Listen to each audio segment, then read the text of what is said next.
ఇలా ఈ సభకు ముఖ్య అతిథిగా వచ్చిన గౌరవ పెద్దలు మాజీ మినిస్టర్ గారు హరీష్ అన్న గారికి, వేదిక పైన ఉన్న అధిరథ మహారాజులకి, ఇక్కడ విచ్చేసిన ప్రతి గులాబీ సైనికులకు, కుటుంబ సభ్యులకు, ప్రతి ఒక్కరికి పేరు పేరున హృదయపూర్వక నమస్కారాలు.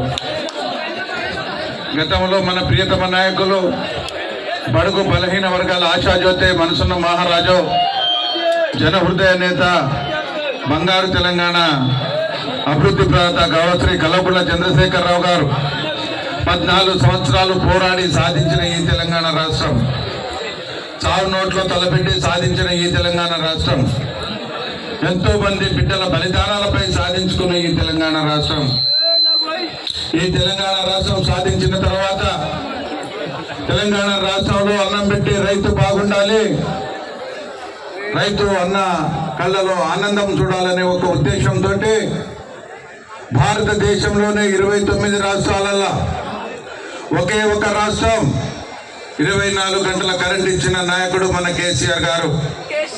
రైతు బంధు, రైతు బీమా ఇచ్చిన నాయకుడు మన కేసీఆర్ గారు.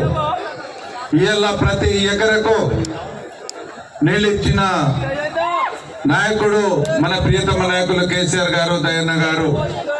మీరు చూశారు, గతంలో రైతే రాజు, రైతే వెన్నెముక అన్నాం. కానీ 10 సంవత్సరాలు మన ప్రియతమ నాయకులు కేసీఆర్ గారు ప్రభుత్వాన్ని నడిపినప్పుడే రైతును రాజు చేయడం జరిగింది. ఇదే ఎండాకాలంలో పోయిన సంవత్సరం మన రైతులందరూ, అయ్యా మేము ఊరి పళ్ళు కోసుకుంటున్నాం, చెరువులన్నీ మద్దతు పోస్తున్నాయి, కాస్త నీళ్లు ఆపండి అని చెప్పడం జరిగింది. కానీ ఇవాళ ఇదే ఏప్రిల్ నెలలో ఎన్నో రైతుల గుండెల్లో, వాళ్ళ కళ్ళలో నీళ్లు చూశాం. పొలాలు ఎండుకుపోయి నీళ్లు లేక, పశువులు నీళ్ళు లేక, పొలాలకు నీళ్లు లేక, తాగడానికి మంచి నీళ్లు లేక ఎంత ఇబ్బంది పడ్డామో మనం చూశాం. ఇంతకు ముందు దయన్న చెప్పినట్లు ఆశపడ్డ మనిషి ఆశాజీవి, తులం బంగారం వస్తుందేమో, 9వ తారీఖు 2 లక్షలు మాఫీ అవుతుందేమో, మా ఆడపడుచులకు 2500 రూపాయలు ఇస్తారేమో, 4000 రూపాయలు ఆసరా పింఛన్ వస్తుందేమో అని ఆశపడ్డాం.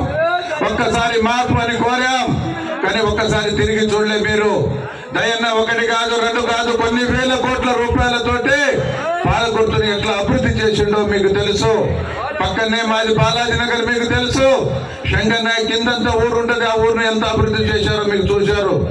ఇవాళ ఏ పాలకులు, ఏ ప్రభుత్వాలు కూడా పేదవాడి గురించి ఆలోచించలే. కానీ ఒకే ఒక నాయకుడు భారతదేశంలో పేదవాడి గురించి ఆలోచించిన నాయకుడు కేసీఆర్ కాదా అని చెప్పేసి నేను మనం చేస్తున్నా. దయచేసి మోసపోయాం, మళ్ళీ మోసపోకూడదు అని చెప్పేసి నేను మనవి చేస్తున్నా. ఇవాళ మీ అందరికీ మనవి చేస్తున్నా, నేను పదే చాలా సార్లు మీటింగ్ లో చెప్పా, ఒక్కసారి పవర్ పోతే, ప్రభుత్వం పోతే అనాథులం అయిపోతామని చెప్పడం జరిగింది. ప్రభుత్వం రావకపోవడానికి కారణం మా ఎస్టీలే, మా బంజారులే అన్నా నేను ఈ సభాముఖంగా చెప్తున్నా. మార్ బాయ్ బియ్యాన్ని గెలవచ్చు, దయచేసి మోసపోవద్దు. మోసపోయాం. ఇవాళ ఏ పాలకులు, ఏ ప్రభుత్వాలు చేయలేదు. ఇవాళ తండాలను గ్రామ పంచాయతీలు, గూడెలను గ్రామ పంచాయతీ చేసిన ఘనత కేసీఆర్ది కాదా? ఇవాళ 6 నుంచి 10% రిజర్వేషన్ చేసింది కేసీఆర్ కాదా? ఇవాళ పోడు భూముల పట్టాలు ఇచ్చింది కేసీఆర్ కాదా?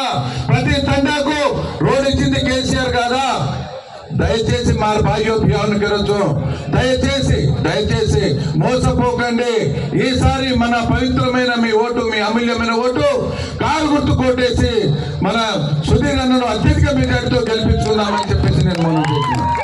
ఇవాళ ప్రజలు అంటున్నారు, అయ్యా మేము మోసపోయాం. నేను మొన్న డీజిల్ పోయిస్తే ఇవాళ మా భార్య భర్తలు వచ్చి ఏడుస్తున్నారు, అయ్యా తెలిసి తెలియక తప్పు జరిగింది, మేము ఎంపీ సీట్లో కారు గుర్తు కొట్టేసి అత్యధిక మెజార్టీ తోటి గెలిపిస్తాం అని చెప్పేసి ప్రజలు అంటున్నారు. ఇక్కడ వచ్చిన వాళ్ళు దయచేసి మీకు దండం పెట్టి మాట్లాడుతున్నాం, దండం పెట్టి చెప్తున్నా, మీ పవిత్రమైన హృదయం, మీ అమూల్యమైన ఓటు కారు గుర్తు కొట్టేసి మనం రుణం తీర్చుకుందాం కేసీఆర్ గారిది. మళ్ళీ కారు గుర్తును గెలిపించుకుంటేనే మన ఉనికి ఉంటది, మన పరిపాలన బాగుంటది అని చెప్పేసి కోరుకుంటూ ఈ అవకాశం ఇచ్చిన మీ అందరికీ పేరు పేరున హృదయపూర్వక నమస్కారాలు తెలియజేస్తూ జై తెలంగాణ. చేతులున్న ప్రతి వాళ్ళు పిడికిలు బిగించి కారు గుర్తుకే మన ఓటు అని చెప్పండి.